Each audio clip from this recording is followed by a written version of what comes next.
ya pues que solamente tiene la danza, tiene la gente. Por eso hablemos y hablamos que a danza, al cambio que aquí en Santo Patrón,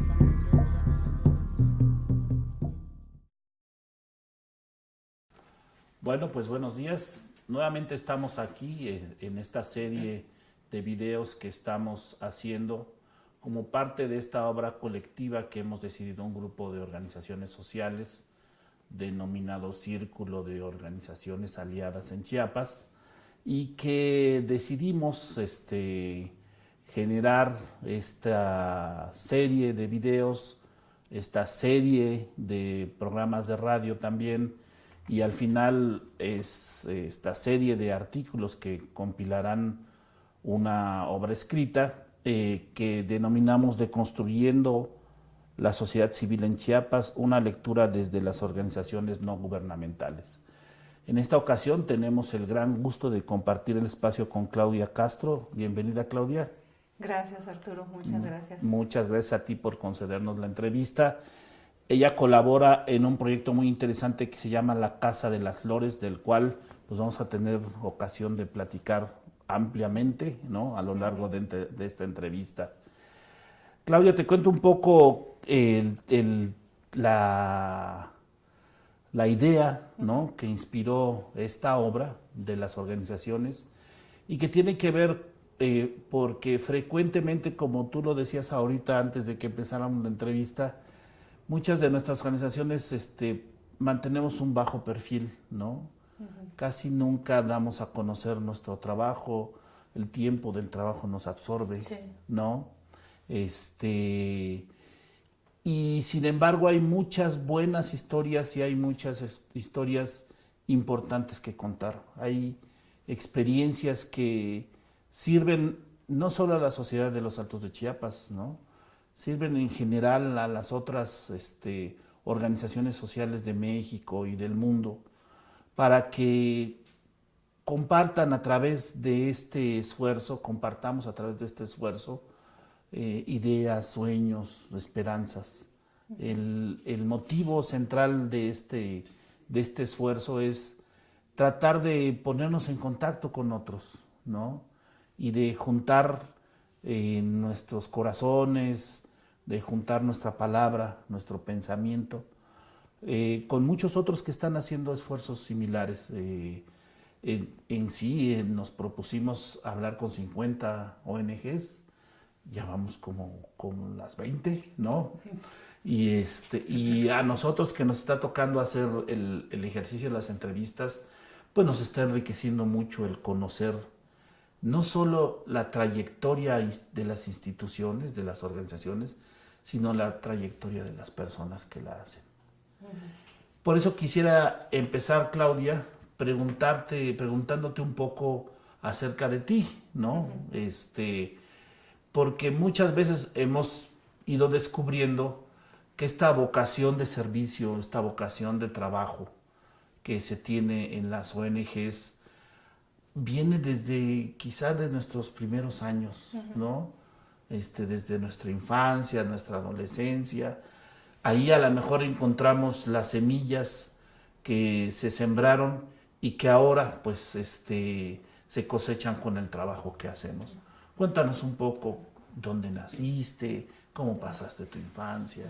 Sí, pues estoy totalmente de acuerdo con lo que dijiste. Yo pienso que todas las personas realizamos un trabajo de acuerdo a lo que soñamos cuando éramos niñas, adolescentes. En mi caso hablo en femenino porque soy mujer. Entonces, pues sí, yo desde que era una niña no podía dejar de ver a los niños en situación de calle trabajando. Me brincaban, como seguramente le brincan hoy a la gente, los Pokémon en internet. Así me brincaban a mí. Los niños no podía dejar de verlos, estuviera donde estuviera. Y a veces no eran solamente niños en situación de calle, sino también eran en situaciones de abandono y maltrato.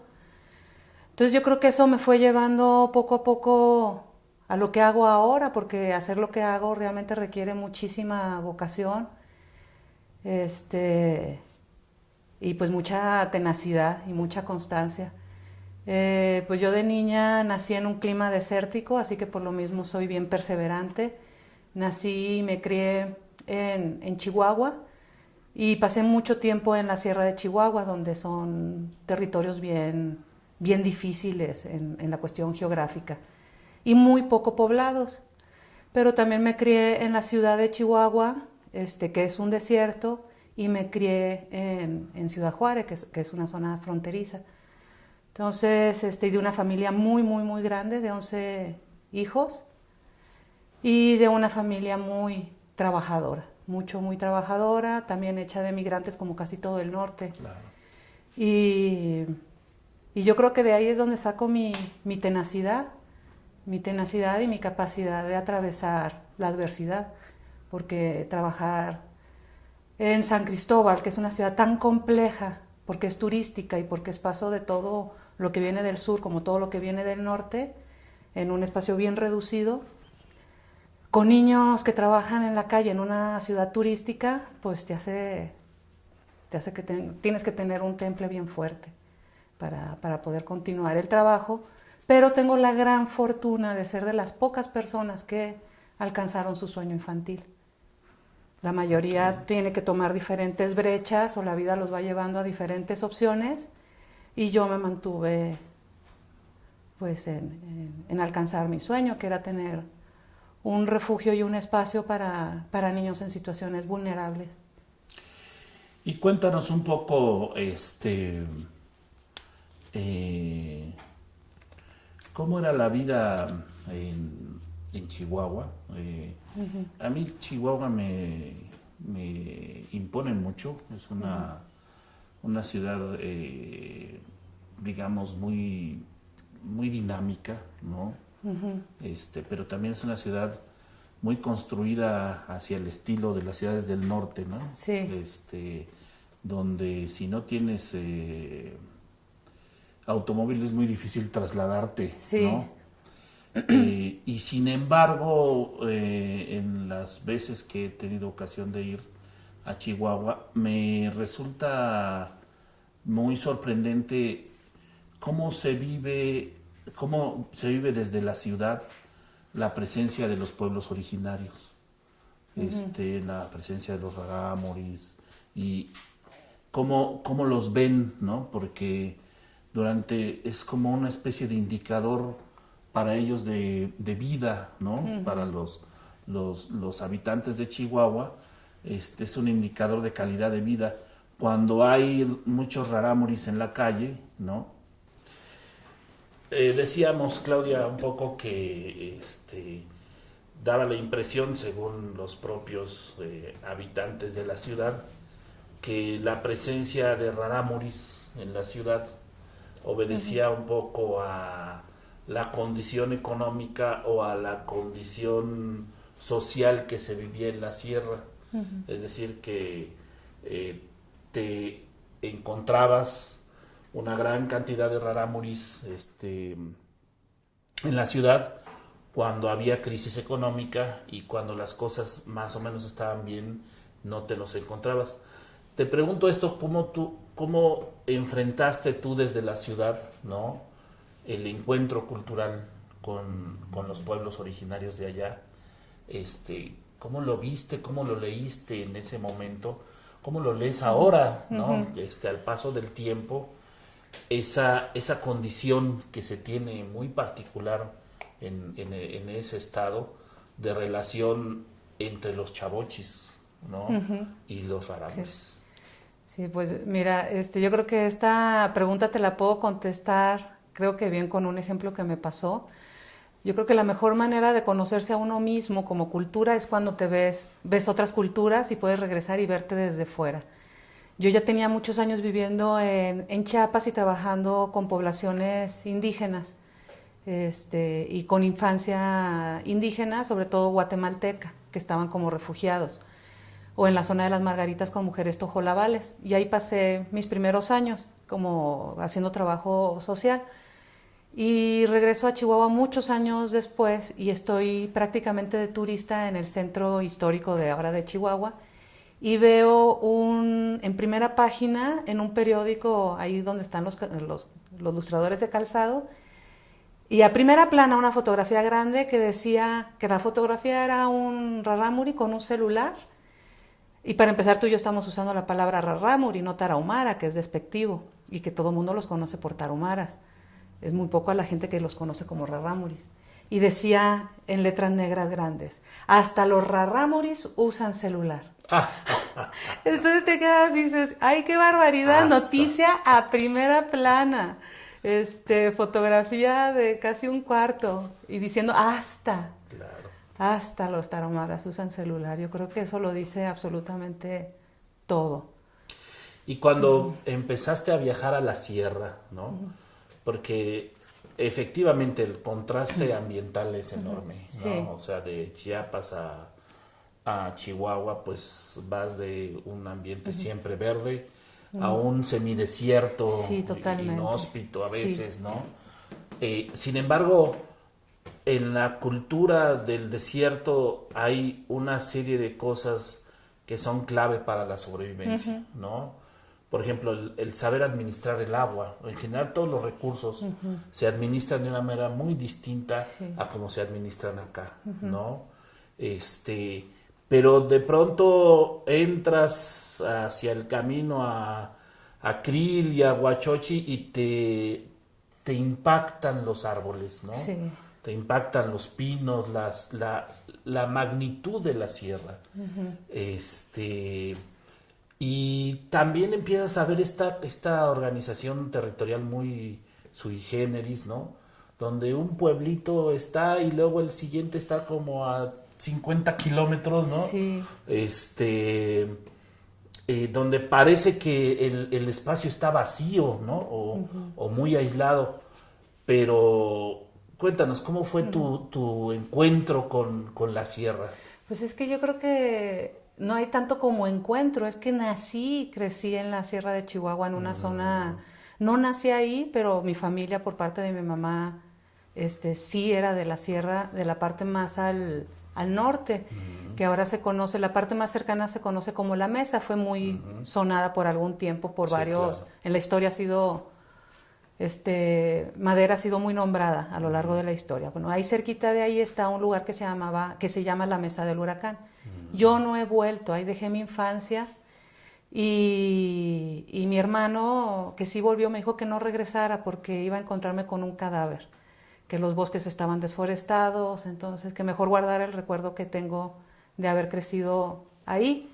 Pero también crecí en la ciudad de Chihuahua, que es una planicie desértica, todo es de color café.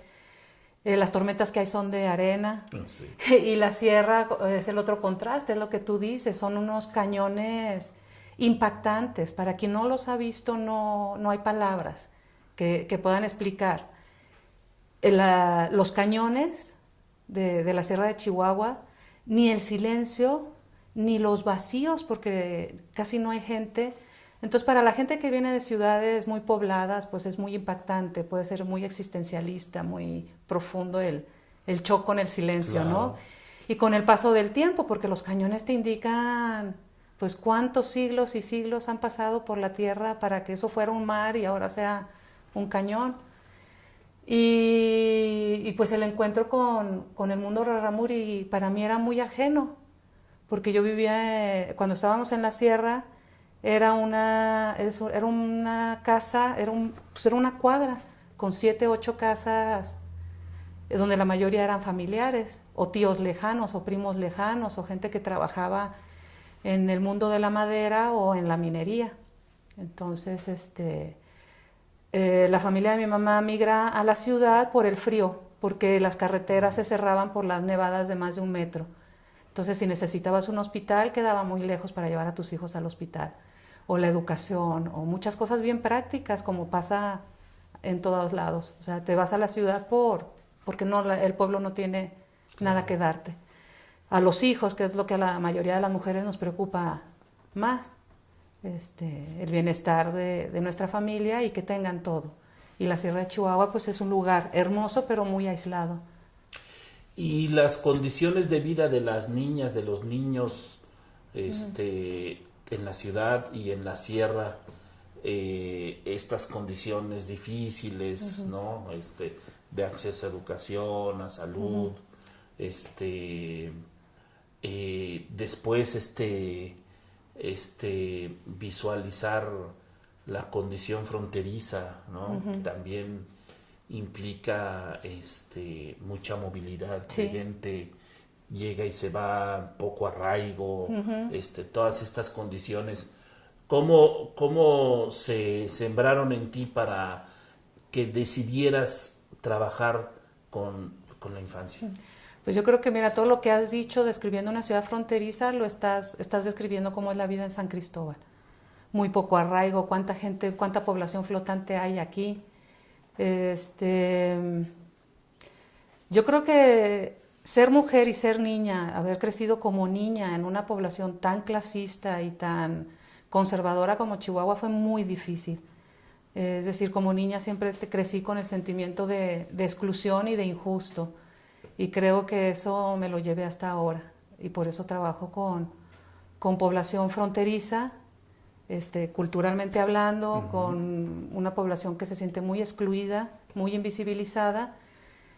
Y por eso digo, todas las personas acabamos exactamente en cómo nos criamos como niños y como adolescentes. Todas nuestras decisiones están basadas en esa etapa tan crucial de nuestra vida. Me considero una mujer muy fuerte porque pude vencer toda la exclusión masculina que hay en nuestro país. Siempre he dicho que México es un país de talibanes, pero encubierto. A las mujeres, si ellos fueran, nos pondrían una burka y llevamos una burka invisible todo el tiempo. México sigue siendo muy excluyente para las mujeres y sigue siendo muy violento crecer como mujer en este país. En Chihuahua llama la atención mucho la fuerza que tienen las mujeres, ¿no? Una actitud muy distinta a las mujeres del sur. A mí personalmente siempre me impone que las mujeres te miran a los ojos, ¿no? Cosa que en el sur las mujeres bajan la vista. Bajan la mirada, ¿no? sí.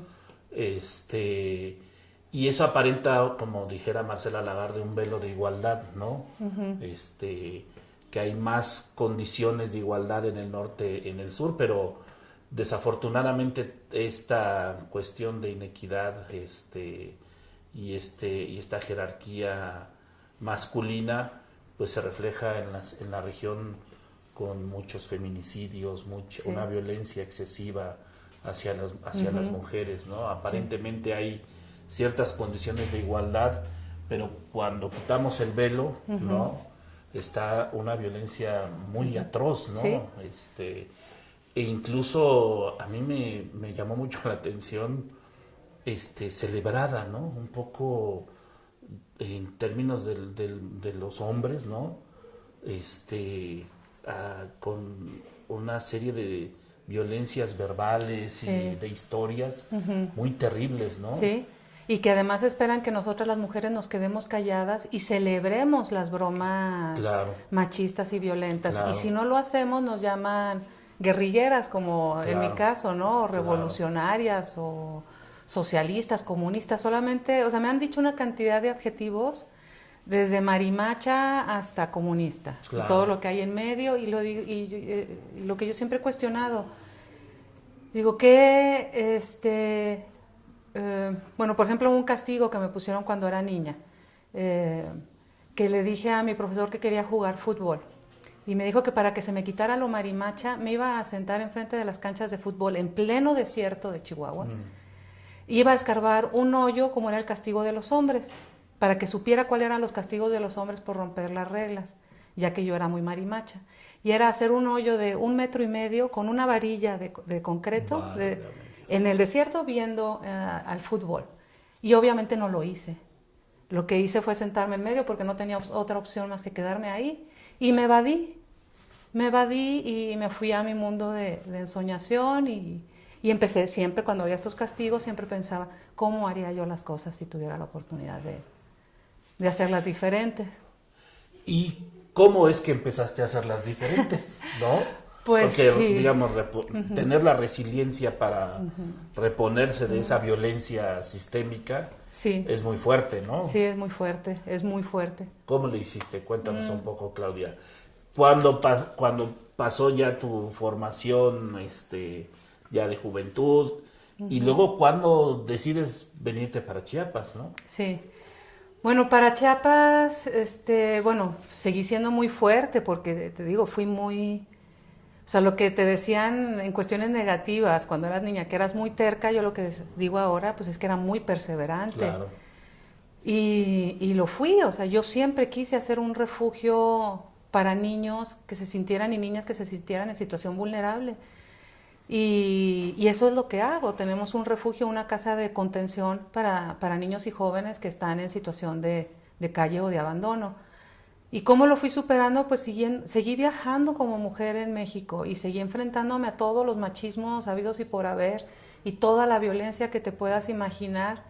Y lo sobrellevé porque tuve mucho valor y me aferré a que lo que estaba haciendo era lo correcto, aunque me lapidaran por todos lados. Y llegué a Chiapas en una crisis de juventud. En la universidad me estaba haciendo la pregunta si el amor existía o era una invención para poder sobrevivir y todas estas preguntas filosóficas que nos pasan en los 20, ¿no? O a muchos nos pasa. Claro. Y estuve a punto de ahogarme en Michoacán y el viejito de la comunidad me dijo que para que me espantara el miedo, igual que usan acá en Chamula, me tomara una Coca-Cola. Yo no conocía Chiapas.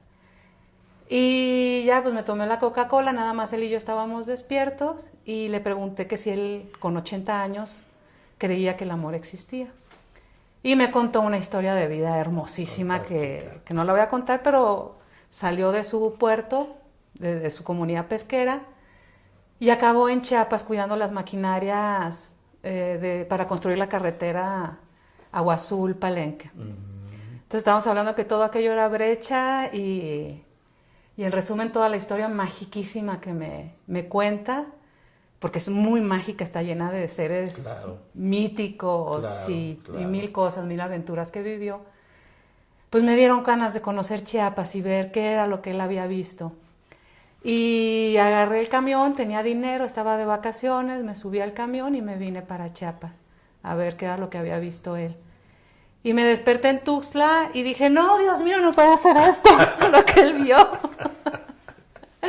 Y lo bueno es que me quedé dormida otra vez y era la carretera vieja San Cristóbal, Tuxtla. Claro. Y me desperté a la mitad en la parte donde está toda la neblina abajo, toda la montaña por acá y todos los sinacantecos con sus viejos trajes, los rosas fuchsia con mariposas y pájaros. Y yo dije, yo no sé si existe el amor tal cual nos lo han enseñado, pero que exista por un lugar, existe. Este es el amor a primera vista, aquí me quedo y aquí a ver qué pasa. Bueno, todos teníamos que ver a Erich Fromm y entonces pensábamos si éramos suficientemente artistas para ejercer el arte de amar, ¿no? Sí. En esos tiempos, después ya aprendimos que hay artistas y hay artesanos, ¿no? Pero acercarte, ¿no? A muchos de nosotros nos pasó al llegar a esta región. Seguramente fue entre Navenchauc y Nachig, ¿no? Exacto, por ahí. Que tuviste este encuentro con la región, con el territorio, ¿no?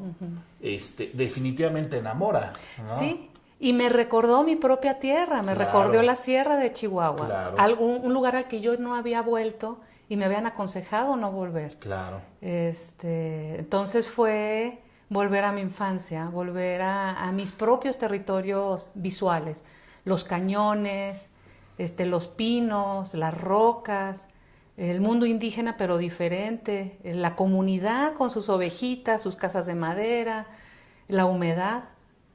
A mí me impresionó mucho cómo la gente de los pueblos rarámuris ha interiorizado el bosque en su vida, ¿no? Sus seres mitológicos, sus creencias están asociadas a donde está el agua y donde está el bosque, ¿no? ¿Qué tantos paralelos encontraste entre allá y acá? Muchísimos, enormes, porque además está el mundo indígena, pero también está el mundo mestizo que crecimos en ese mundo. Sí, claro. Entonces también, aunque no seamos indígenas, tenemos nuestros propios mitos, nuestras propias leyendas, nuestra propia cosmovisión y nuestra propia relación con la tierra y los recursos naturales. Pasaste de Chavochi a Cashlana. Exactamente, totalmente. Y lo que más me gustó de aquí, que fue algo muy diferente a la cultura de Chihuahua o de Guadalajara, donde había hecho mi universidad, es que aquí llegué a una comunidad tojolabal. Y eran principios de 94, cuando estaba todo el conflicto zapatista en pleno inicio. Y lo que más me sorprendió fue llegar a una comunidad y a estar muchas mujeres, hombres y niños, y que los niños compraran una bolsa de Sabritas. Yeah. Y que sacara la bolsa así chiquitita de Sabritas, yo creo que con 15 papas, y que pasara y a cada una de las personas que estábamos sentadas ahí nos ofreciera. Aunque el niño se fuera a quedar con una sola Sabrita, pasó por todos. Pasaba lo mismo con una mandarina. Si había una mandarina, se repartían toda la gente que estaba presente. Y eso era algo nuevo para mí, eso sí era algo que me enamoró. El sentido de comunidad, el sentido de equidad, el sentido de justicia, y que se ha transformado con todos los conflictos sociales que hemos tenido. Además, esta región de las Margaritas, ¿no? Hacia Maravilla, Tenejapa, que ahora se llama el nuevo municipio, tiene esta particularidad de la producción del café, ¿no? Y de muchos procesos organizativos comunitarios, y más, si nos dices que es el 94, ¿no? Quizá rápido el epicentro se trasladó de los Altos hacia Guadalupe, Tepeyac, ¿no? Sí. Y hacia esa región, que después se denominó La Realidad, ¿no? ¿Cómo viste todo eso? ¿Qué fue para ti en esta lucha personal que tuviste, ¿no? En contra del autoritarismo, de la violencia estructural, ¿no? Y ahora te encuentras un pueblo, ¿no? Porque muchos de los pueblos de esa región estaban organizados bastante fuertes para esta lucha contra una hegemonía y contra una violencia del sistema. ¿Cómo te sentiste? ¿Como pez en el agua? ¿No? Tal cual. Como pez en el agua, pero nunca he participado en procesos políticos ni religiosos. Siempre me he mantenido, pese al enojo de mucha gente, neutral. Pero estaba como pez en el agua porque además fui muy bien acogida por las mujeres tojolabales. Entonces yo me sentía muy a gusto, porque todos los procesos eran comunitarios, yo era muy joven, no sabía absolutamente nada de nada. Siempre llego a todos los lugares con la buena suerte de no saber nada de nada, porque si supiera mucho, tal vez me lo hubiera pensado 2 veces. Más, sí. Entonces, pero he conocido gente extraordinaria. Desde que hice mi servicio social en lo que yo llamo el sur o el Centroamérica, porque Chiapas todavía sigue siendo muy centroamericano. Sí. Cuando yo llegué todavía tenía más costumbres centroamericanas que mexicanas, por llamarlo de alguna manera. Todavía era muy arraigado. Para mí fue muy nuevo el que la gente de Chiapas celebrara el día de su anexión a Chiapas. Yo ni sabía que había sido parte de Guatemala. Entonces fue enterarme de todo casi en blanco, con una bitácora en blanco. Y pues claro, fue muy intenso, fue muy, muy fuerte, porque fui muy bien recibida, eso fue muy fácil, y eso lo hizo muy, muy, muy fácil todo, ¿no? Pero también me di cuenta que la gente me escuchaba, y eso fue la primera vez donde yo sentí una responsabilidad bien grande en lo que iba a decir. Okay. Y me dio un poco de pánico lo que eso significaba. Entonces, yo tenía bien claro que lo que la gente me pedía era aprender a leer y escribir, y a eso me dediqué, a enseñar lo que la gente me pedía que les enseñara. Si era leer y escribir, pues leer y escribir. Si era apoyarles a ir a hospitales, pues a hospitales, y ser intermediaria entre cuestiones de salud, educación y alimentación, que es lo que sigo haciendo ahora, actualmente. soy educadora popular, por llamarlo de alguna manera. Me descubrí, yo estudié arquitectura, pero no tuve vocación para la arquitectura, me gustó hasta cierto punto, pero descubrí que la gente me pedía cosas en las que yo les podía ayudar y todo tenía que ver con la educación.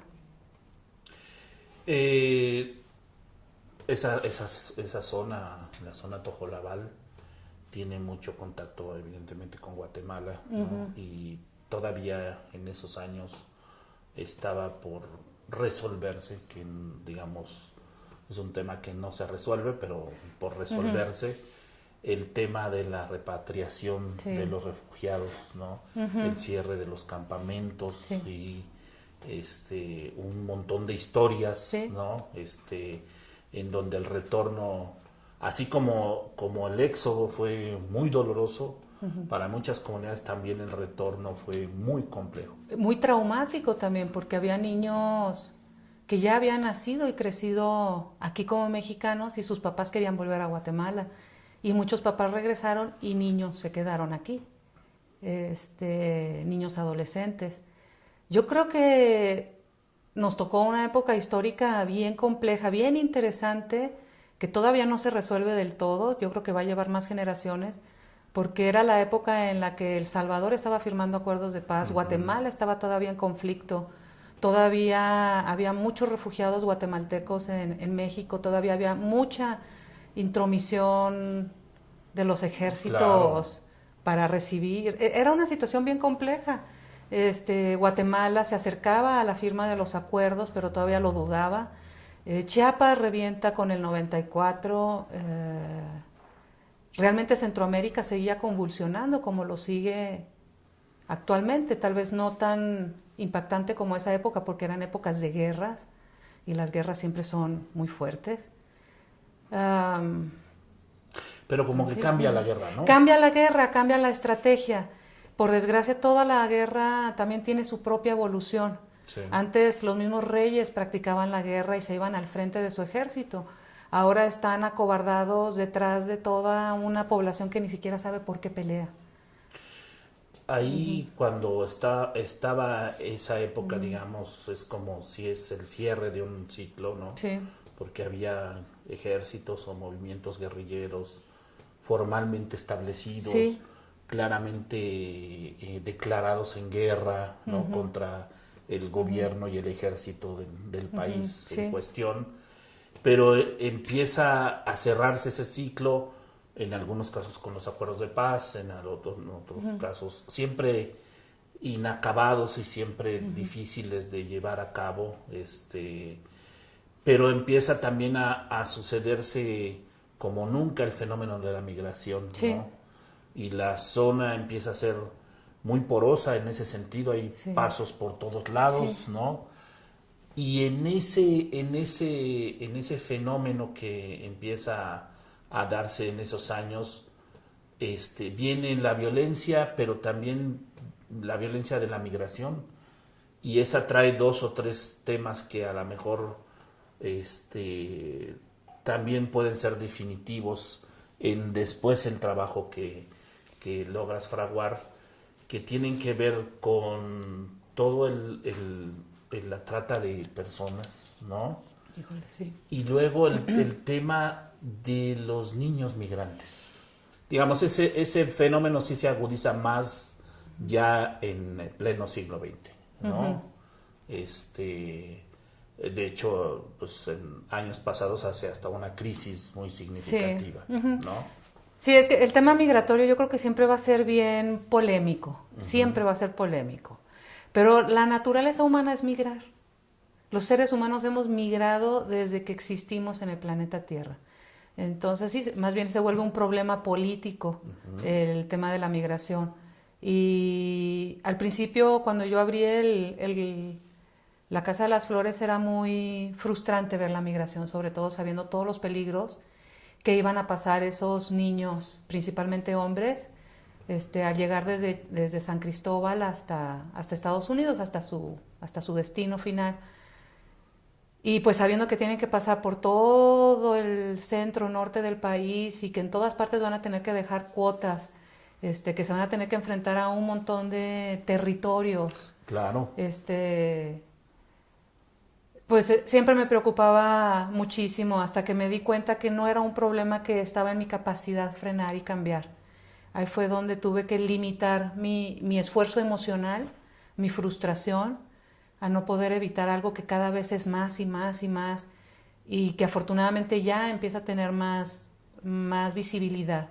Pero este es un problema alarmante que casi no se quiere ver porque nos toca las fibras más sensibles. Son los niños y adolescentes que están tan desesperados que prefieren correr todos los riesgos que implica cruzar la frontera y llegar hasta la ciudad de origen. Pues es darles lo más que se pueda en bien poco tiempo, porque yo sé que la mayoría entrando a los 14, 15 años ya se sienten hombres, ya en su comunidad son tratados como hombres, no hay adolescencia en la cultura indígena, y van a probar suerte tratándose de ir a estados del norte a trabajar en granjas y ranchos, o a tratar de cruzar la frontera. En el estado de Chiapas, digamos, durante el periodo de guerra en Guatemala, se incrementó mucho, ¿no? el trabajo de guatemaltecos en Chiapas, especialmente en la cosecha del café, en el Soconusco, en la sierra. Un poco también sucedió en la parte de la selva. Estacionalmente había un flujo muy importante de trabajadores guatemaltecos que venían precisamente con toda su familia, pero eran flujos estacionales. Cuando se firman los acuerdos de paz en Guatemala cambia radicalmente el fenómeno, ¿no? Y entonces la migración mira hacia el norte, ¿no?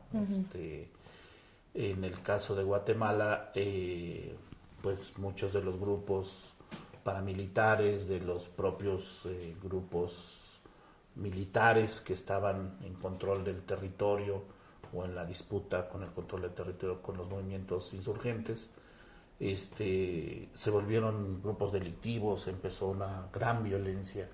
En El Salvador y en Honduras, pues eso se recrudeció todavía de una manera más fuerte.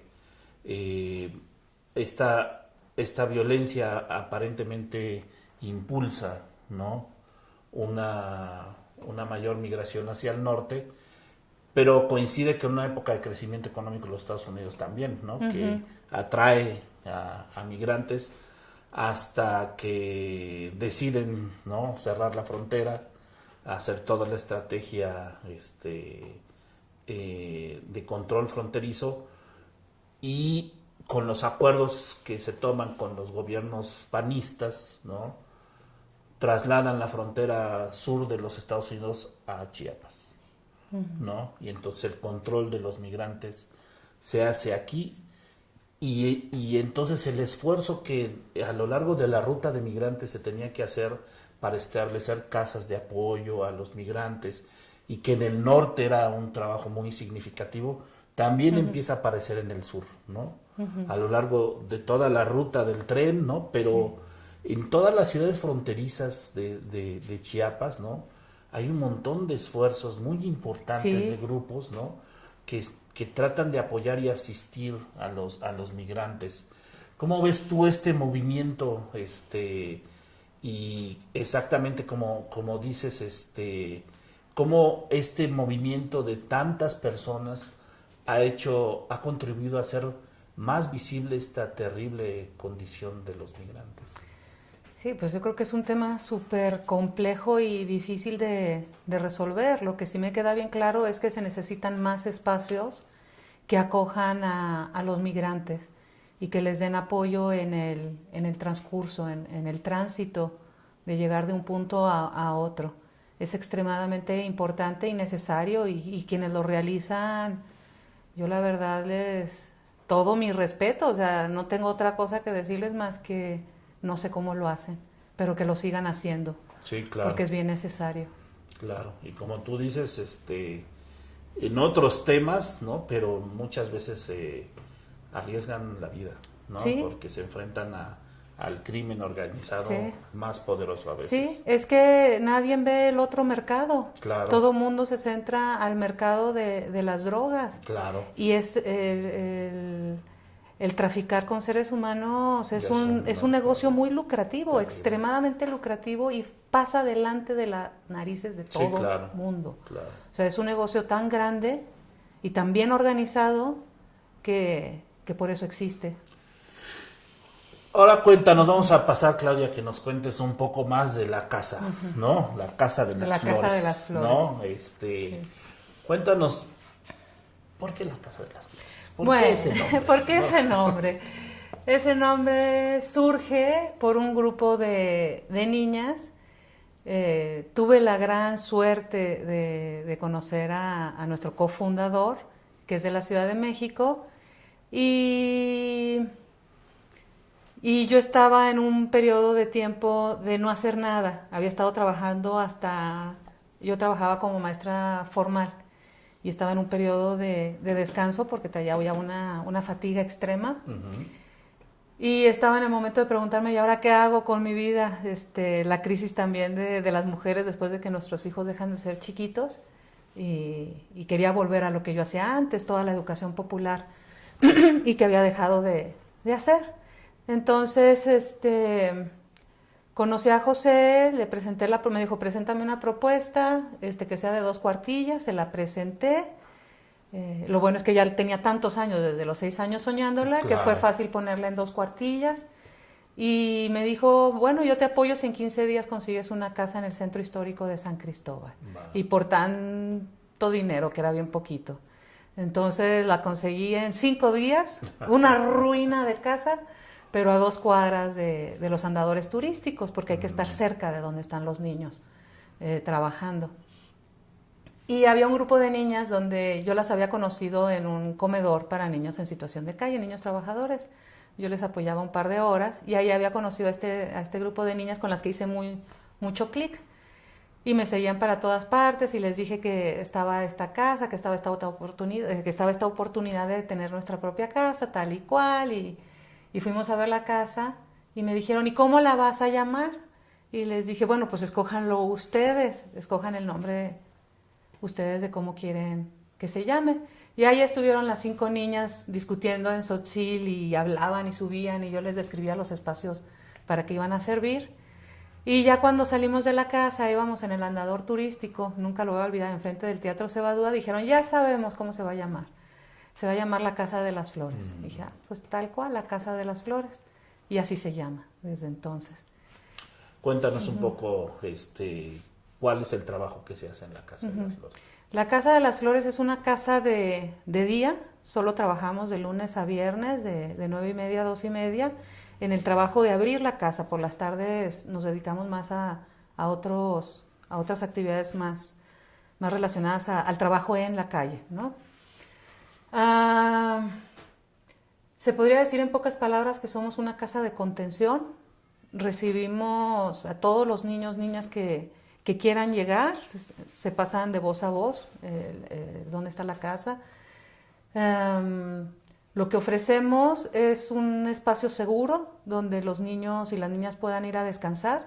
Ese es nuestro primer objetivo, que los niños tengan un lugar seguro donde puedan descansar, donde puedan recibir un alimento o 2 alimentos diarios, que puedan apropiarse de nuestra responsabilidad social.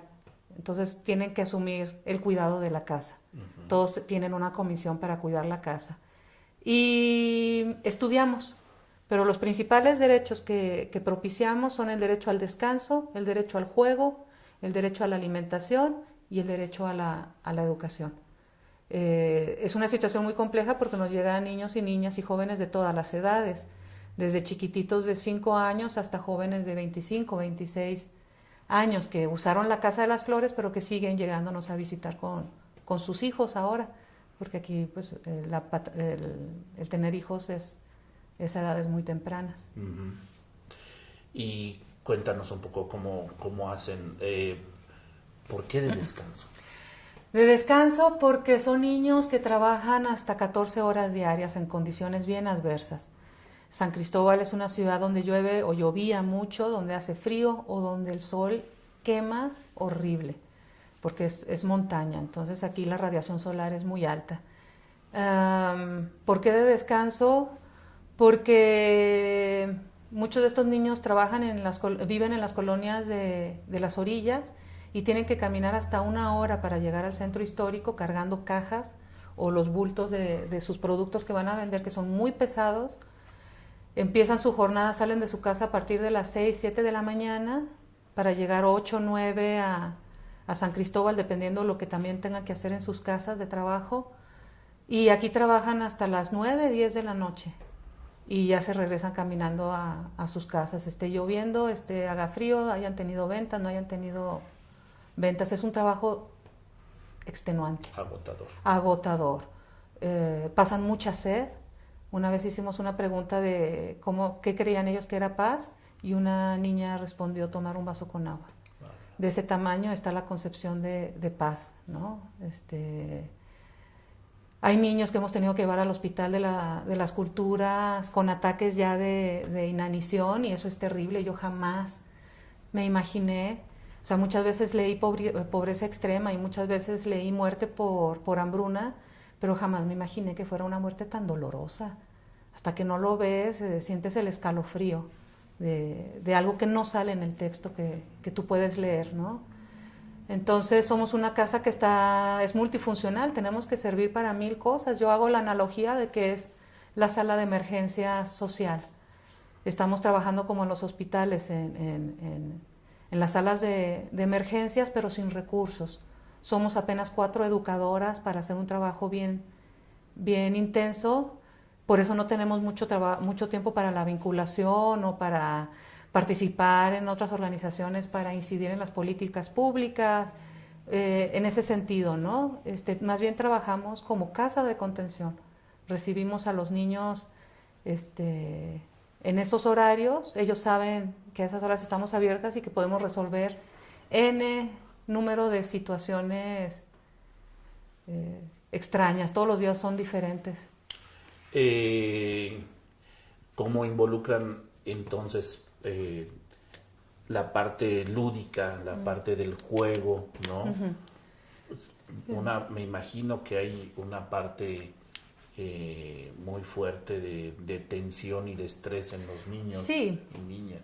Sí, y entonces eso viene mucho a partir también de poder alfabetizarnos en las emociones, como dirían algunos educadores.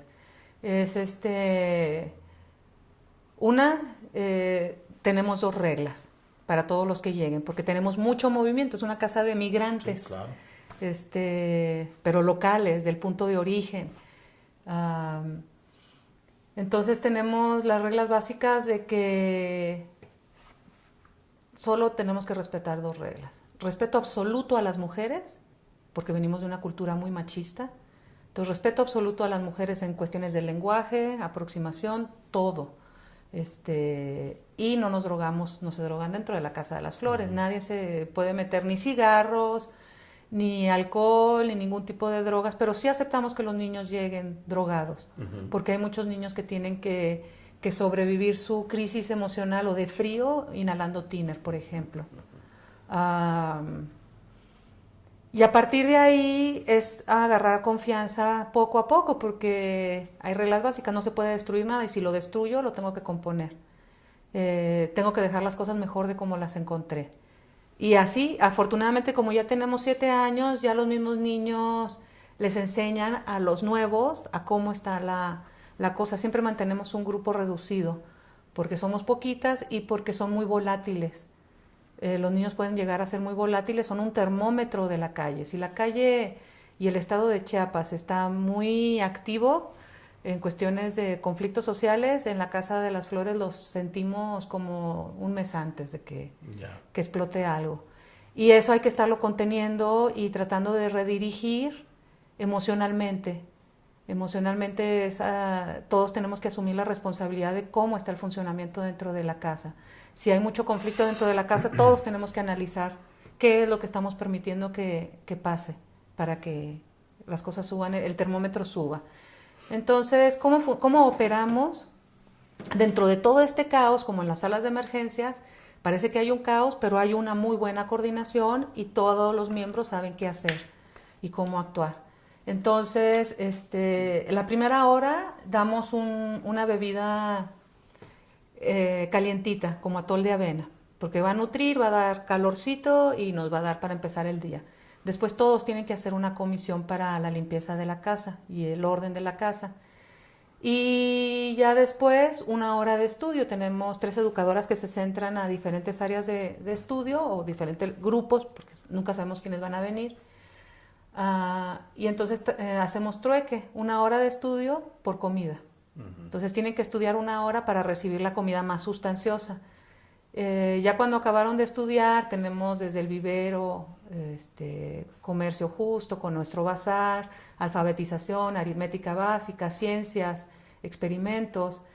Eso lo hacemos lunes, martes y miércoles, que son son educación más personalizada de acuerdo al niño y quienes vengan, y ahí vamos desarrollando las actividades más académicas por 1 hora 1 hora de estudio, entonces pueden comer. Y los jueves es más de conocimiento comunitario, algo que nos sirva a todos, independientemente de lo que sabemos o si sabemos leer o no, pero que tienen que ver con la comunidad, con la salud de la comunidad. Entonces ahí van más talleres sobre, por ejemplo, que son adolescentes, sobre sexualidad y prevención de infecciones de transmisión sexual, sobre violencia, sobre derechos humanos, sobre comercio justo, autosustentabilidad alimenticia. Eso es los jueves, o sea que están más enfocados al bien común, a la salud comunitaria. Y los viernes es nuestro día de relax, por llamarlo de alguna manera. Es el día que abrimos la biblioteca con las películas, ponemos películas para los que quieran verlas. Tenemos la ludoteca abierta, que están todos los juegos para todos los rangos de edad, los juegos de mesa, o solamente convivir.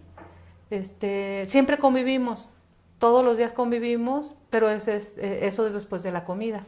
Ya cuando comemos, lavamos los trastes, entonces ya el tiempo que nos queda hasta las 2:30, ya los dedicamos más a la sobremesa, porque comemos juntos. Cuéntame un poco 2 cosas, a lo mejor primero, aunque te planteé las 2 ahorita, primero vemos una y luego retomamos la otra.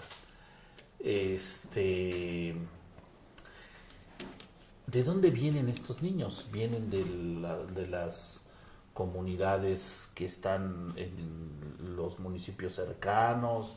¿Vienen de las colonias que están en la periferia? ¿De dónde vienen estas niñas y niños? ¿Y cuál es el contacto que llegan a tener o no con sus familias? Bueno, la mayoría de los niños y niñas vienen de las colonias periféricas y en periodos de vacaciones de todas las comunidades cercanas. Es cuando los niños y niñas aprovechan Avenida San Cristóbal exclusivamente a vender porque no tienen escuela. Pero principalmente son de las colonias de la periferia de San Cristóbal. Digamos, ahí tenemos un tema central y estructural de la ciudad, ¿no? Que, digamos, la ciudad está recibiendo constantemente población de los municipios que están alrededor y mucho más allá, sí, ¿no? Pero la ciudad no tiene, digamos, la capacidad económica para resolver y otorgar empleo o condiciones de vida más favorables para estas, como está estructurada la ciudad. Tendría capacidad económica con otra forma de estructurar la ciudad, ¿no? Pero es un problema que en el corto plazo se ve difícil de resolver, sí, ¿no? Como tú dices, seguramente ustedes se dan cuenta muy rápido de cuando las condiciones de crisis económica empiezan a acentuarse y cuando las familias se ven obligadas a empujar más a sus hijos a que salgan sí, a trabajar, ¿no? Sí. ¿Esto implica que ustedes lleguen a tener algún contacto con las familias? Mira, como política interna tenemos el no vincularnos con las familias porque es precisamente un refugio para niños. Okay. Exclusivamente, es como el refugio de mujeres, es para las mujeres y no para los maridos. Okay. es un poquito la misma idea. Sí ha habido mamás y papás que nos han ido a buscar, a pedirnos ayuda muy concreta, pero la mayoría de los niños y niñas no le dicen a sus familiares que van a la Casa de las Flores. Casi todos van en secreto. Esta parte, digamos, es importante porque establece unos términos de confianza entre las y los niños que llegan a la casa, ¿no? Sí, sí, sí. Ellos saben que están en primer lugar. Claro. Y que en segundo lugar están ellos y en tercer lugar siguen estando ellos dentro de nuestro sistema de acogida y de protección. Hay un contrato social ahí sí, muy claramente establecido. Ajá. Ahora, el otro tema es en este sentido de la propia ciudad, ¿no? ¿Cómo es? Nos hablas que es una población flotante, ¿no? Las y los niños supongo que no están necesariamente de lunes a viernes, algunos llegan unos días, otros días no, ¿cómo abordar, ¿no? Digamos en este sentido esta condición y luego si es que van estabilizándose más los niños a tener la casa como referente, ¿no? Me imagino que no es fácil para ellos acercarse la primera vez. No. Y después, cuéntanos un poco cómo es eso. Porque además también los niños son muy territorialistas a la vez. Es decir, para ser comerciante, de una u otra manera tienes que ser territorialista. Sí, tienes que cuidar tu nicho, por llamarlo de alguna forma. Y los niños son comerciantes informales, pero saben mucho de comercio. Y se rigen por territorios. Entonces hay territorios implícitos. O sea, no dices, pero sabes. Sí, claro. Entonces, la Casa de las Flores siempre estamos tratando de combatir ese territorialismo de la casa y por eso hacemos trabajo de calle, para presentarle a los niños que vemos, vamos platicando, salimos a caminar y hacer nuestros propios diligencias, como llamarían, pero nunca dejamos de trabajar. Como estamos muy cerca del centro, ofrecemos los servicios a niñas y niños para que conozcan el espacio, los llevamos directamente a que conozcan hasta la puerta y les presentamos la casa y claro que al principio hay desconfianza, hay otros que son más confiados y así es como, esa es una manera en cómo trabajamos. Y la otra es que los mismos niños van llevando a sus primos, a sus hermanos, a sus vecinos, a sus amigos y les platican de la casa. A algunos les conviene cómo trabajamos, a otros no les conviene, no les gustan los acuerdos o los límites que tenemos y no regresan. Pero siempre hay mucha referencia, se conoce mucho del voz a voz en el centro. Claro. Siempre les digo que, o sea, si yo quiero mandar un mensaje a un niño que no sé dónde está y que como puede estar en Chicago, puede estar en Betania, por llamarlo de alguna manera, solo lo tengo que decir a los niños que van a la Casa de las Flores y sé que van a ser súper efectivos más que el Facebook en público, ¿no? En visión pública. Y lo mismo, me llegan comentarios de absolutamente todos los que están lejos. Es como una central de estamos bien, andamos por aquí. A mí me llena mucho de emoción y me da también mucha ternura que los niños que ya se hicieron hombres y que ya tienen trabajos más estables, llegan con sus esposas y sus bebés a presentarles a la casa y decirles, o sea, es bien bonito también llegar, que son generaciones que ya se fueron, pero que siguen teniendo la casa como una referencia emocional, que es bien importante para la vida de cualquier persona. Antes de que te pregunte sobre esta parte del trabajo de la tarde, ¿no? Me gustaría preguntarte, ustedes 4 que están a cargo de la casa, ¿cómo hacen el trabajo propio de contención emocional? Sí. Porque, bueno, hace ratito se fue Guadalupe Cárdenas, que ya estuvieron durante muchos años un centro de atención para mujeres en situación, en condición de violencia. Y pues ella me ha narrado la dificultad que significa después del momento de la contención, ¿no? cómo administrarlo propiamente. Esa es una parte compleja y dura. Es muy compleja, es muy dura y a la vez es muy práctica y muy sencilla. Yo creo que, por desgracia, tuve que aprender en cuerpo propio lo que hace el exceso de estrés emocional, porque al fin y al cabo estamos trabajando como testigos de primera mano en marcos de muchísima violencia extrema. Y como directora, pues trato de que el equipo esté lo más sano posible, que tengamos espacios donde hablar y liberar la frustración y llamar a las cosas como realmente las queremos llamar y no como políticamente es correcto decirlas. Claro. Esa es la primera parte, tenernos a nosotros como equipo, como soporte.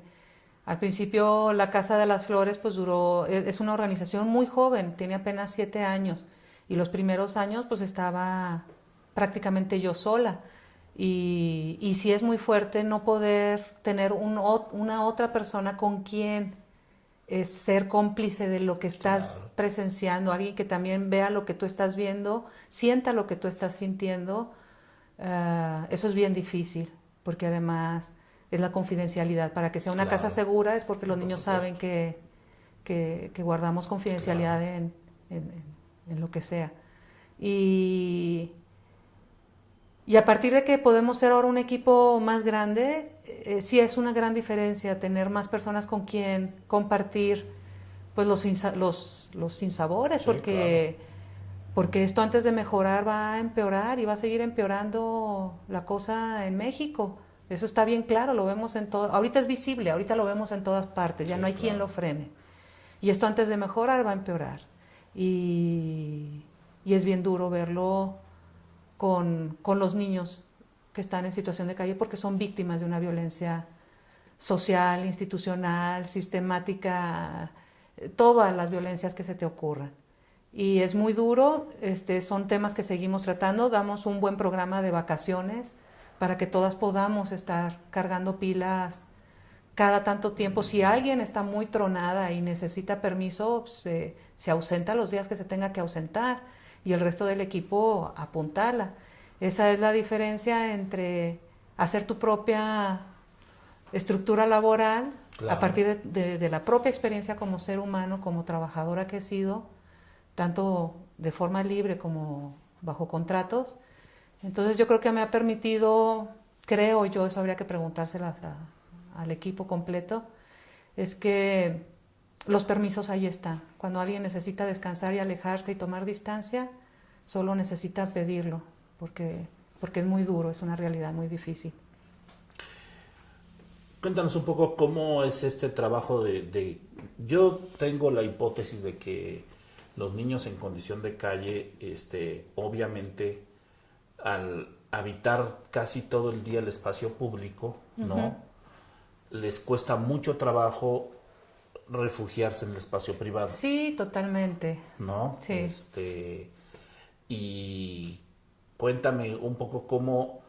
Y también es algo que, aunque sean basado en metodologías de educación popular, pues no tienes mucho tiempo de hablar con un niño, ¿no? O sea, tienes 5 minutos para estructurar un diálogo cara a cara con él, ¿no?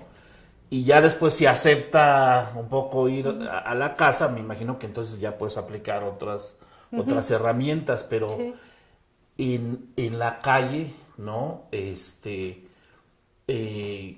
¿Cómo es la lectura que ustedes hacen? Nos dices algo que todas y todos vemos. Hubo como un periodo en el que aparecieron las niñas y los niños trabajadores en San Cristóbal. Al principio o estaban referidos a ciertas labores muy específicas, ¿no? Pero de repente aparecieron, por lo menos cuando llegué yo, había una población muy pequeñita de niñas y niños trabajadores, y después irrumpieron, precisamente cuando se dio esta gran migración hacia San Cristóbal, y aparecieron todas estas nuevas colonias, pero luego hubo un momento como que empezaron a aparecer muchas organizaciones sociales que empezaron a trabajar con estas niñas y niños y parecía que habíamos encontrado en San Cristóbal una fórmula para resolver el tema, ¿no? Y ahora está totalmente desbordado, sí. ¿no? Hay no solo las niñas y los niños que están vendiendo dulces o cosas, o que trabajan en los mercados, que trabajan en las canteras de piedra, los que trabajan en las esquinas, todos los que trabajan en las casas dando apoyo y servicio doméstico. Hay un tema muy complicado, ¿no?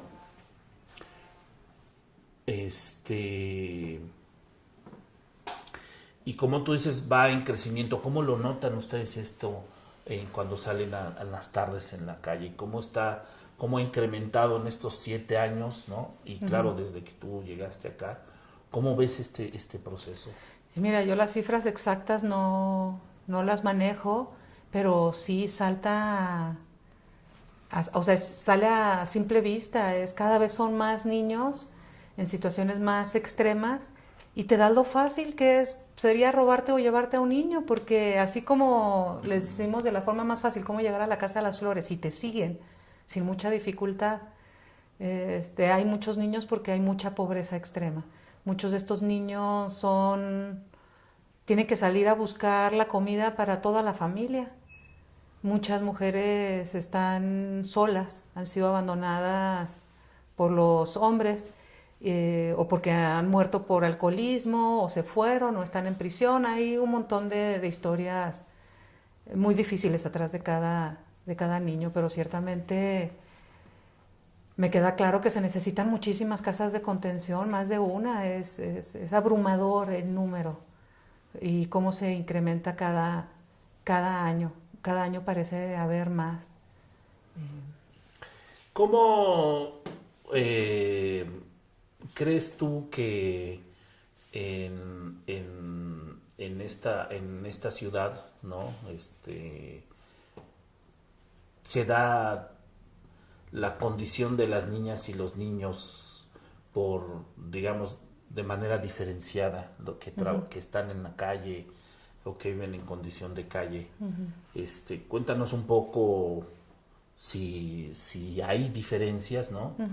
¿Cuál es la condición a la que se ven sujetas, ¿no?, las niñas y los niños de manera diferenciada? No, sí hay muchas diferencias. Una, pues las culturales, que ya de por sí las niñas indígenas tienen unos roles muy específicos y unos tratos muy específicos, y los niños igual. Lo que yo veo a nivel de la calle, de las diferencias, es que, por ejemplo, las niñas, mientras están chiquitas, reciben más apoyo por parte de toda la sociedad, porque tienen la cara más tierna, porque las mujeres inspiramos más confianza o inspiramos más sentido de protección, pero es una situación bien delicada para ellas, porque el periodo de estas caras tiernas, como les llamo yo, de los 6 hasta los 12, 14 años les dura bien poquito, y ahí ellas obtienen más ventas más fáciles que los niños. Los niños tienen que batallar más para conseguir una venta, por llamarlo de alguna manera, y para las niñas es más fácil. Pero después las niñas entran en esta adolescencia y volverse mujeres de manera muy rápido, y esta belleza tierna la pierden muy, muy pronto y dejan de recibir ayudas de la noche a la mañana, y para ellas es muy, muy fuerte el que vender sus productos era más fácil a cierta edad, después se va volviendo más difícil, después entran en los usos y costumbres que se tienen que casar, o sobre todo que se tienen que casar, porque ya se acordó el matrimonio, o porque se la roban, o porque ella decide fugarse. Y una vez que entra en ese mundo ya del matrimonio, se encierra muchísimo, y poder trabajar se le vuelve más difícil, y poder tener dinero para sus bebés o su familia se le vuelve todavía más complicado.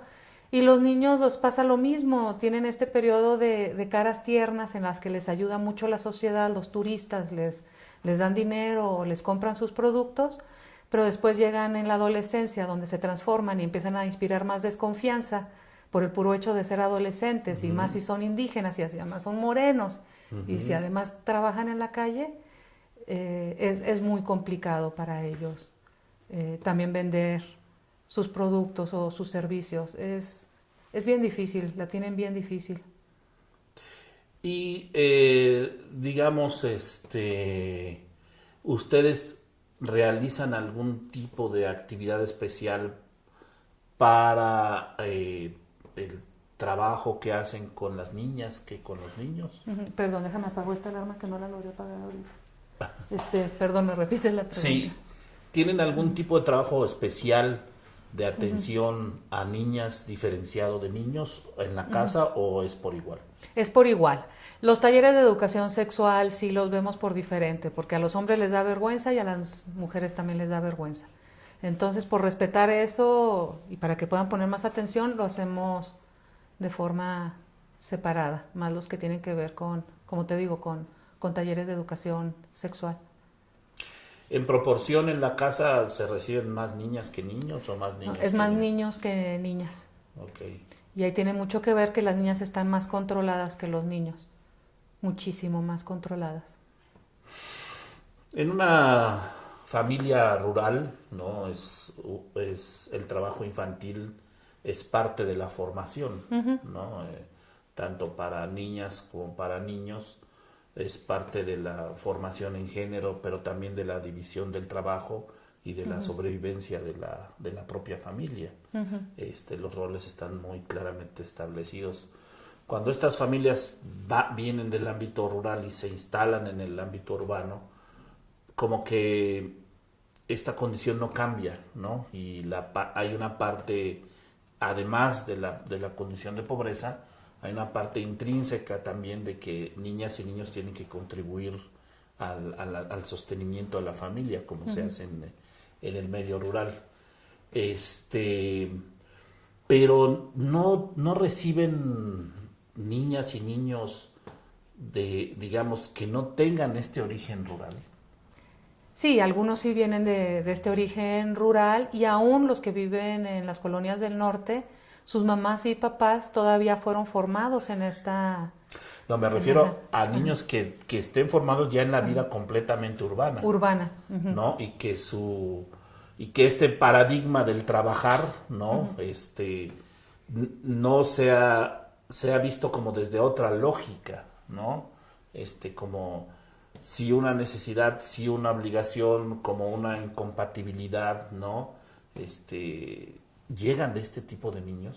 Pues yo creo que todos lo ven como parte de la normalidad. Trabajar es lo normal en su día a día, y también participar en la economía y la sobrevivencia de la familia es parte de su obligación. Sí lo sienten como parte de sus obligaciones familiares, trabajar para apoyar la economía familiar. Nos cuentas que ya hay jóvenes, ¿no? Que ya estuvieron en la casa, ya tienen familia, ¿no? Y regresan, ¿no? A presentar a sus compañeras, a sus compañeros, a sus hijos, etcétera, etcétera. ¿Qué siente el grupo de eso? A todos nos encanta, porque nos sentimos como una familia. Yo sé que es muy cliché y que se ha sobreusado esta palabra, pero es muy familiar, es sumamente familiar. Digamos, es una retribución emocional también. Totalmente, y nos llena de esperanza porque llegan muchachos y muchachas transformados. Emocionalmente son más estables, más conscientes de lo que sienten, de sus problemas, más abiertos para que el grupo les apoye en ciertas crisis que no saben cómo responder. Sí, pues es lo que da la alegría. Claro. Son demasiados problemas para digerir a diario, que estas son las las alegrías que nos permiten continuar el trabajo, llegar, que vengan bien, que vengan con sus compañeras, que vengan enamorados, que vengan felices, que nos cuenten sus problemas normales que cualquier pareja y familia enfrenta. Y sobre todo verlos bien, yo creo que eso es lo que digamos, si pudiéramos decir, ese es el ideal del trabajo de la casa, que regresen. No necesariamente que regresen. Yo creo que nuestra misión principal es combatir un poco la desnutrición emocional que hay, el que se sientan realmente aceptados exactamente como son, con lo bueno y con lo malo, con las debilidades, las fortalezas. Aceptarlos exactamente como son, amarlos y quererlos un montón, darles lo más que podemos en bien poquito tiempo, la mayor cantidad de herramientas que les van a servir porque son migrantes, van a migrar en algún momento, sea a otras partes del estado, de México, a otros estados o intentarán cruzar a Estados Unidos.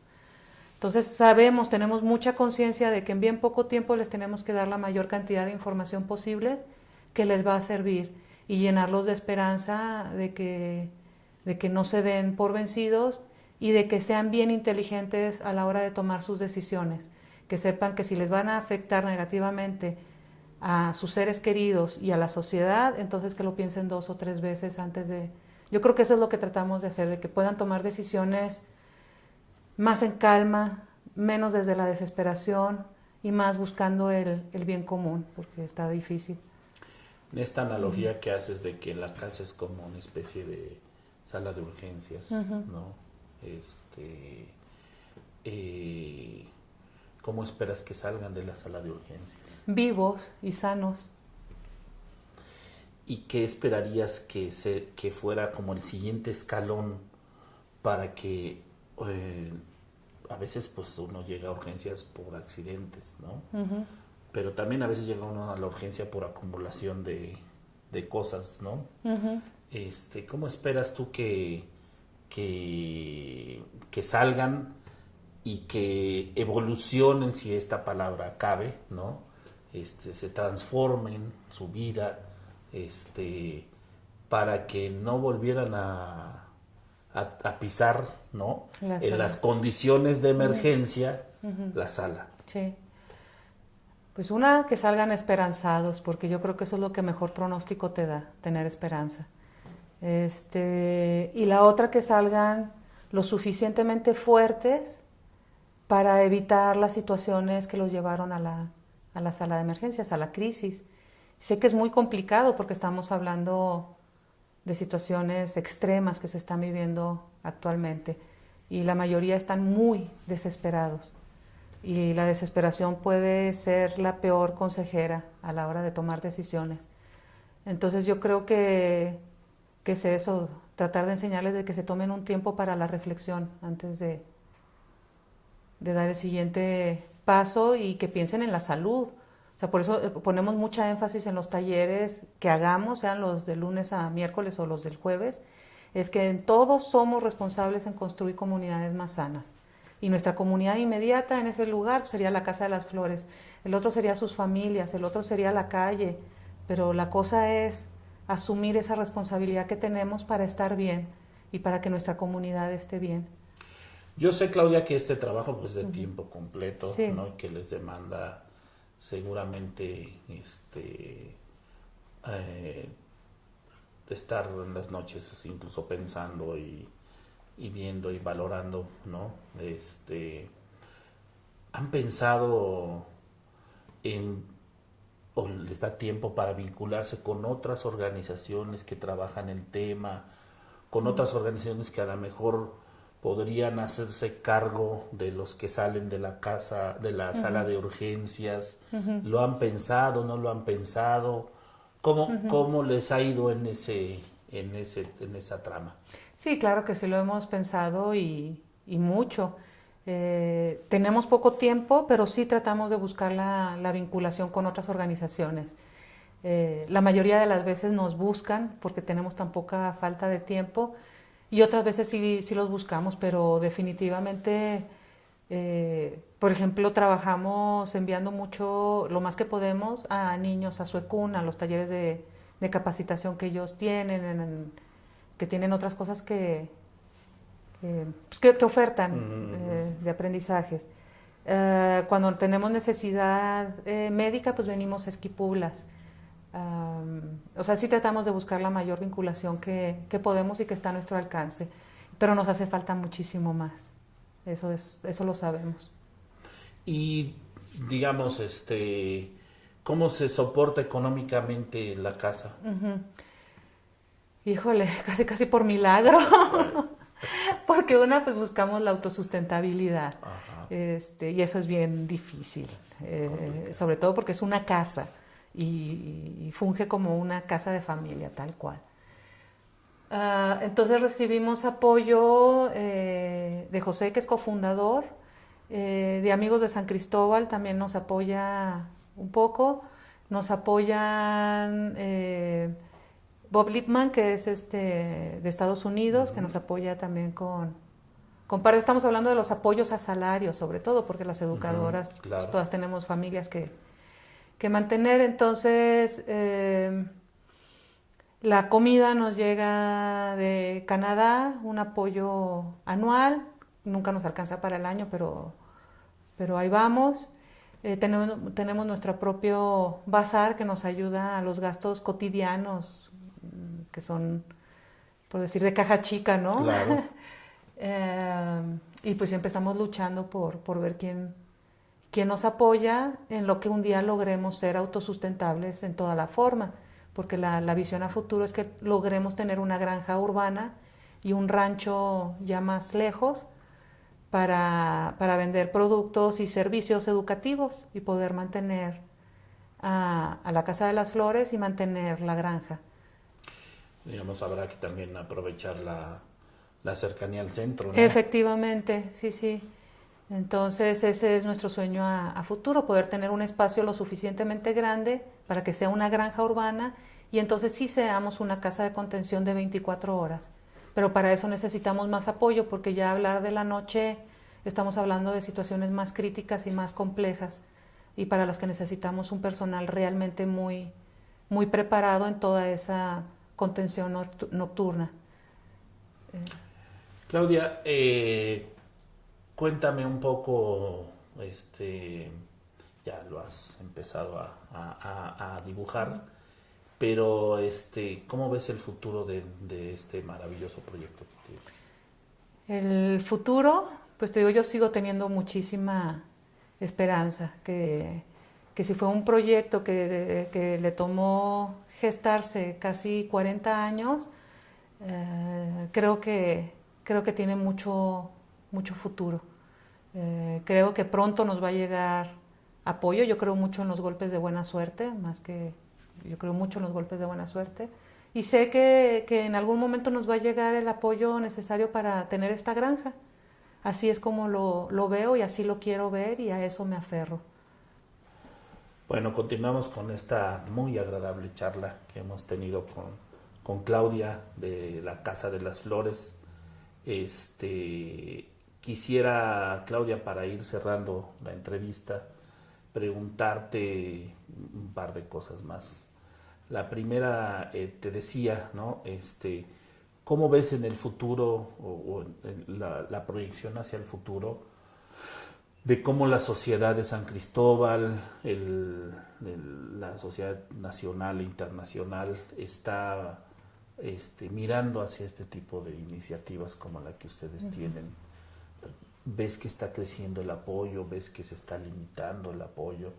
También, ¿cómo ves el papel del gobierno, ¿no? En general, para este tipo de iniciativas?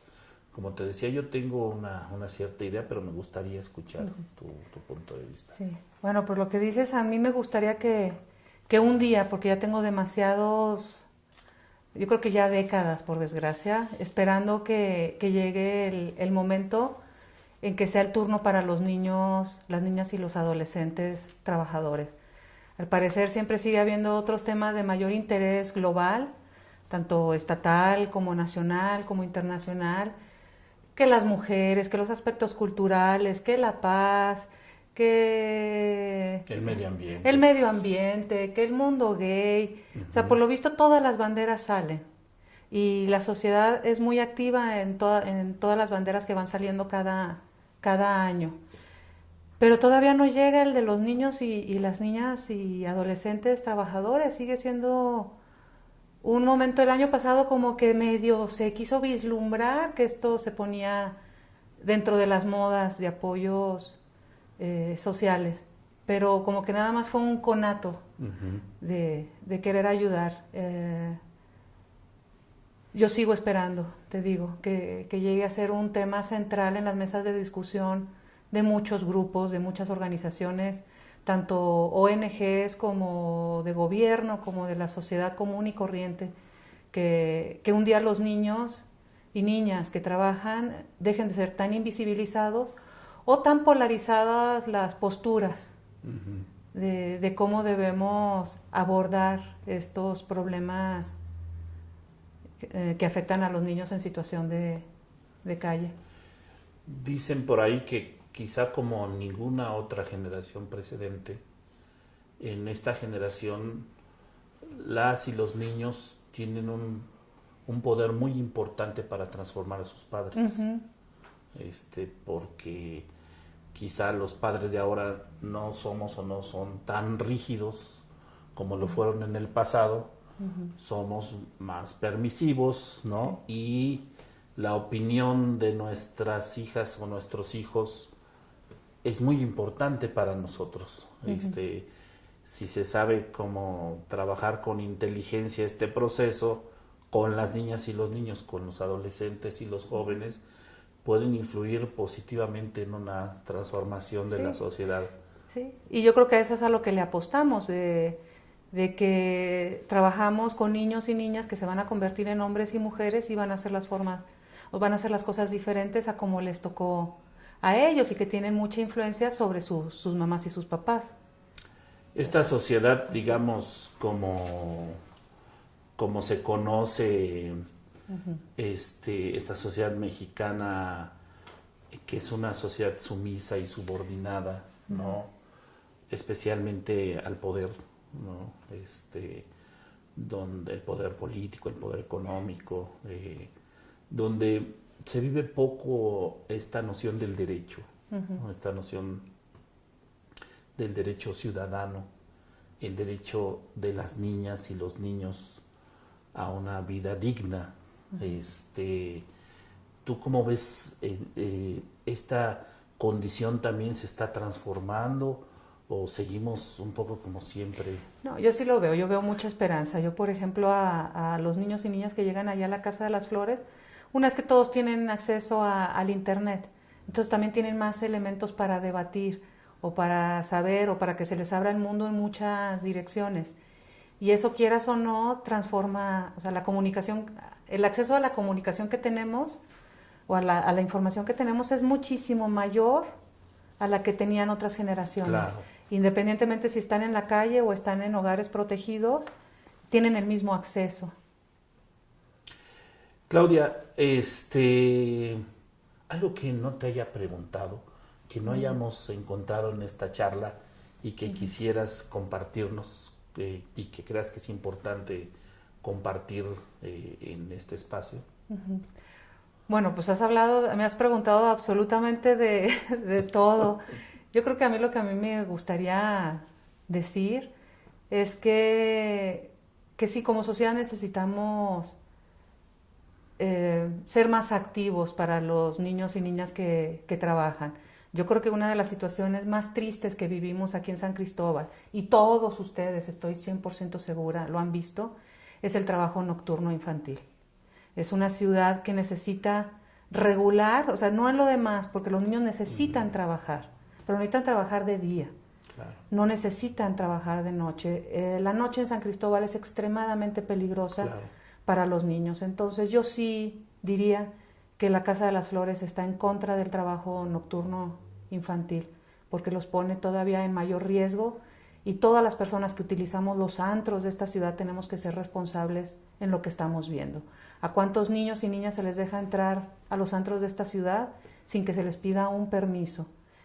¿A cuántos niñas y niñas vemos o adolescentes jóvenes afuera de los bares esperando que salgan clientes hasta horas bien tardes? Entonces la mayoría sentimos lástima y compasión, pero no tomamos acciones concretas. No hay nada. O sea, no hay refugios nocturnos, no hay instituciones que protejan a estos niños que trabajan de noche. Todos traen muchas buenas intenciones y todos tienen las respuestas a los problemas que nos afectan, pero muy poca gente quiere tomar manos en el asunto, agarrarlo de frente, crear albergues nocturnos para que por lo menos estén protegidos de noche. Claro.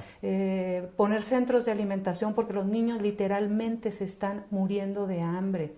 Y quien no ha visto a una persona morir de hambre no sabe la tortura que es.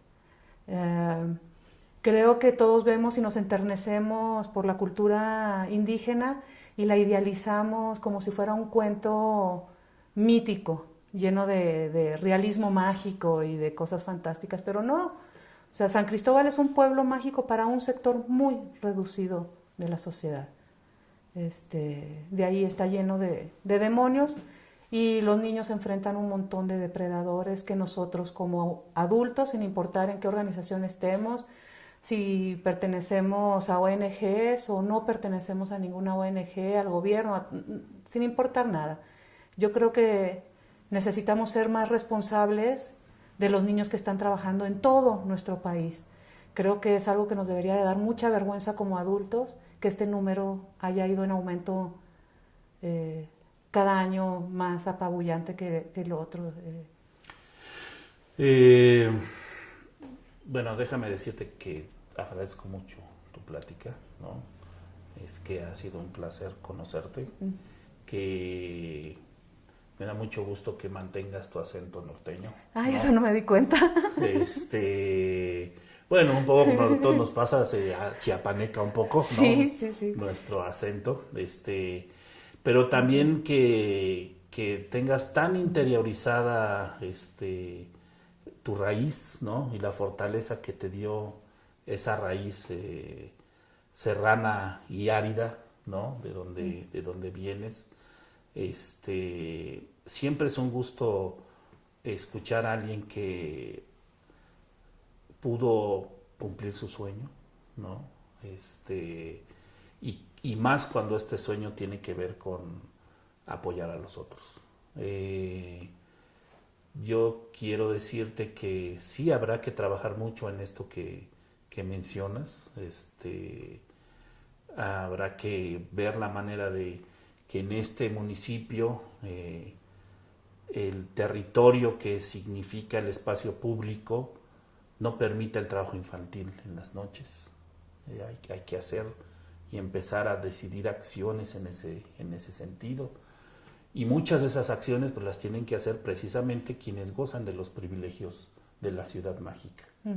Los prestadores de los servicios tendrían que comprometerse a no aceptar este trabajo infantil, ¿no? Uh-huh. Ni siquiera rondando sus antros. Uh-huh.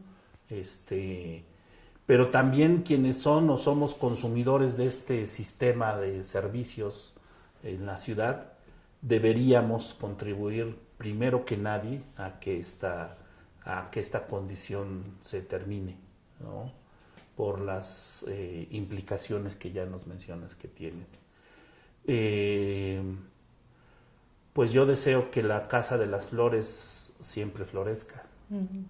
Y que aprendí algo con los rarámuris que me parece muy interesante y que creo que vale la pena traer a colación, porque me dijeron en esta idea de escuchar el silencio, que pusiera atención en cómo cantaban los pinos y bailaban los pinos sí. Con el viento.